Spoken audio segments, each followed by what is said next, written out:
बिस्मिल्लाहिर्रहमानिर्रहीम। आज का हमारा टॉपिक है रिसर्च रिपोर्ट। आज के लेक्चर में हमने 4 क्वेश्चन डिस्कस करने हैं। What is research report, purpose of research report, characteristics, और उसके बाद रिसर्च रिपोर्ट का फॉर्मेट किस तरह का होता है, उसका लेआउट किस तरह का होता है। टॉपिक को स्टार्ट करने से पहले हम ये देखेंगे कि रिसर्च रिपोर्ट किसको कहा जाता है। रिपोर्ट का मतलब होता है किसी चीज को रिटन फॉर्म में इस तरह से बयान करना कि कब, कैसे और कहां क्या चीज फाइंड की गई और उसको मजीद कहां यूज करना है। रिसर्च रिपोर्ट क्या होती है, उसका मतलब बिल्कुल इसी तरह से है। व्हाट इज रिसर्च रिपोर्ट, यानी रिसर्च में जो जो काम किया है, जो जो फाइंडिंग्स आई है हमारी, उनको एक डॉक्यूमेंट की शक्ल देना रिसर्च रिपोर्ट कहलाता है। रिसर्च रिपोर्ट की एक शॉर्ट सी डेफिनेशन है, it is a written document that outline the processes data finding of a systematic investigation, जो कि मैंने आपको बता दिया है। इसमें यह होता है कि it is a written document, ये एक लिखा हुआ हार्ड फॉर्म में डॉक्यूमेंट होता है, ये सॉफ्ट फॉर्म में या पीडीएफ में नहीं होता। इसके बाद क्या है, communication of research findings. Research report एक तरह से कम्युनिकेट भी करती है। फर्ज करते हैं कि एक मरीज है, उसको मुख्तलिफ तरह के टेस्ट करवाने को कहा जाता है। उन टेस्ट के बाद रिपोर्ट लिखी जाती है।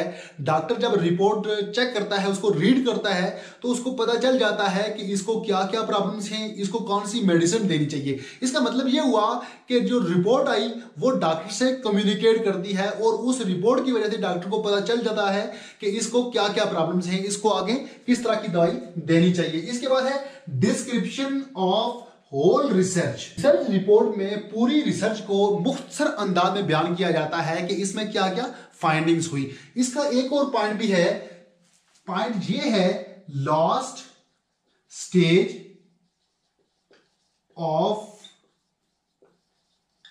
Research process.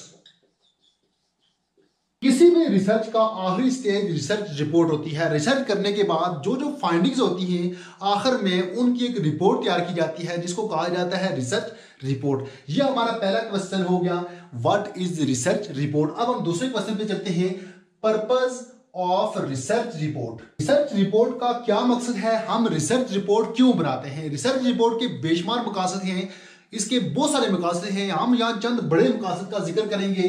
सबसे जो पहला है उसको कहा जाता है सेपरेट इंफॉर्मेशन। रिसर्च रिपोर्ट में जो जो फाइंडिंग्स आई, प्रॉब्लम्स के जो जो सोल्यूशन मिले, उनको मुख्तलिफ लोगों में, ऑर्गेनाइजेशन में फैलाना भी एक रिसर्च रिपोर्ट का मकसद होता है।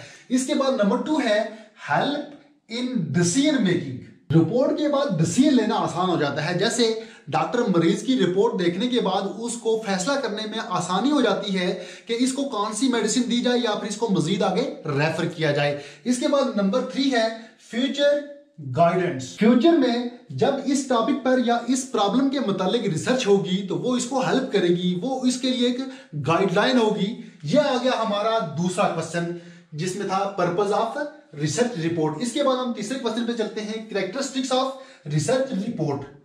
एक अच्छी रिसर्च रिपोर्ट की क्या क्या कैरेक्टरिस्टिक्स होनी चाहिए, उसकी क्या क्या खसूसियात होनी चाहिए। सबसे पहली बात यह कि अट्रैक्टिवनेस, पढ़ने के अलावा दिखने में भी अट्रैक्टिव हो, उसमें जो पेपर इस्तेमाल हो वो भी बहुत अच्छा हो, उसका प्रिंट भी बहुत अच्छा हो। इसके बाद नेक्स्ट है बैलेंस लैंग्वेज। ऐसा ना हो कि सिर्फ टेक्निकल लैंग्वेज ही इस्तेमाल की जाए, सिर्फ स्टैंडर्ड को ही फॉलो किया जाए, बल्कि मिक्स्ड और बैलेंस्ड लैंग्वेज होनी चाहिए। इसके बाद है नो रेपिटेशन।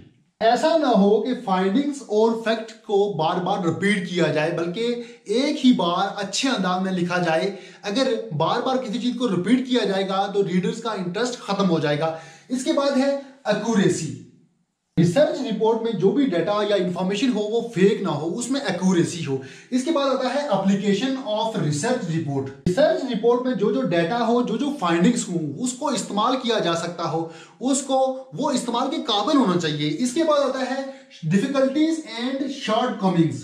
रिसर्च रिपोर्ट में इस चीज को लाजमी बयान करना चाहिए कि कौन कौन सी मुश्किलात का सामना हुआ रिसर्च करते हुए, कौन कौन सी चीजें मिस हैं जिसको एक्सप्लेन नहीं किया गया। एक अच्छी रिसर्च में ये तमाम चीजें होनी चाहिए। ये आ गया हमारा तीसरा क्वेश्चन। अब हम चलते हैं चौथे क्वेश्चन की तरफ, जो था हमारा चौथा क्वेश्चन, फॉर्मेट या layout of research report. Research report के फॉर्मेट को 3 हिस्सों में डिवाइड किया जाता है। पहले हिस्से को कहा जाता है प्रीलिमिनरी पेजेस या इसको इंट्रोडक्टरी पेजेस भी कहते हैं। इसके बाद दूसरे हिस्से को कहा जाता है मेन टेक्स्ट या मेन बॉडी, और तीसरे और आखिरी हिस्से को कहा जाता है एंड मैटर। अब हम इन तीनों हिस्सों को वन बाय वन डिस्कस करेंगे। अगर आप इस बोर्ड का स्क्रीनशॉट लेना चाहते हैं तो ले सकते हैं। पहले पार्ट का नाम है प्रीलिमिनरी पेजेस। इसमें तारफ होता है यानी इंट्रोडक्शन होता है। इसके भी मुख्तलिफ पार्ट्स हैं। पहले पार्ट को कहा जाता है टाइटल पेज। यहां लोगो लगाया जाता है और लिखा जाता है कि ये काम किसने किया और किसकी सुपरविजन में हुआ। इसके बाद जो दूसरा पार्ट है इसका, उसको कहा जाता है एक्नॉलेजमेंट।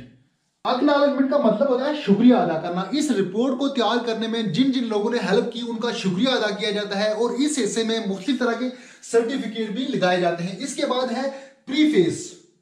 प्रीफेस का मतलब है तमहीद। इस हिस्से में तमहीद बांधी जाती है कि ये रिपोर्ट क्यों लिखी गई और ये रिपोर्ट किसके बारे में है। इसके बाद जो सेकंड लास्ट पार्ट है उसको कहा जाता है टेबल ऑफ कंटेंट। ये वाला पार्ट बहुत इंपॉर्टेंट है। टेबल ऑफ कंटेंट हमें ये बताता है कि कौन सा टॉपिक कौन से पेज पर है। इसको उर्दू में फहरिस्त कहा जाता है। जिस तरह जब हम किसी किताब में कोई टॉपिक सर्च करते हैं तो सबसे पहले हम फहरिस्त देखते हैं, टेबल ऑफ कंटेंट को चेक करते हैं, वहां से हमें पता चलता है कि ये वाला टॉपिक कौन से पेज पर है। इसके बाद जिसका आखिरी हिस्सा है उसको कहा जाता है एग्जीक्यूटिव समरी।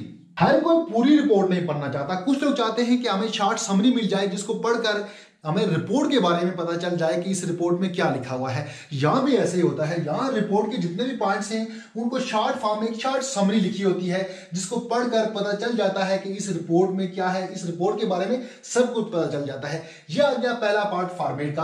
अब हम दूसरे पार्ट की तरफ चलते हैं जिसको कहा जाता है मेन टेक्स्ट। यहां सबसे पहले आता है इंट्रोडक्शन। जिस चीज पर रिसर्च की जाती है उसका सारा बैकग्राउंड, उसकी सारी हिस्ट्री, लिटरेचर रिव्यू लिखा जाता है। उसके बाद है रिसर्च मेथोडोलॉजी।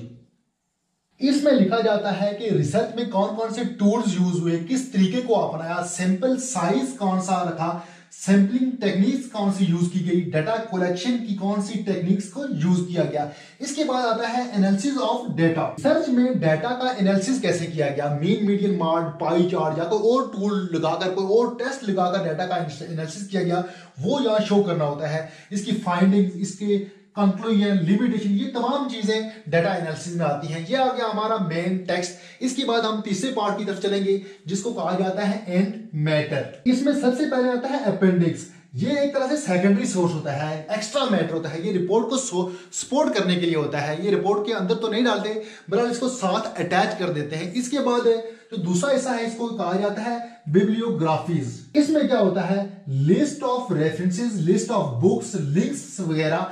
जो जो रेफरेंसेस, बुक्स और लिंक्स को यूज किया वो यहां लिखने होते हैं। इसके बाद जो लास्ट पार्ट है इसका उसको कहा जाता है ग्लोसरी। ग्लोसरी का मतलब होता है शॉर्ट डिक्शनरी। आपने देखा होगा कि मुख्तलिफ किताबों के आखिर में ग्लोसरी होती है। वो क्या होता है कि टिपिकल वर्ड्स, फ्रेजेस, सेंटेंसेस को आसान अल्फाज में लिखा होता है ताकि समझ आ सके।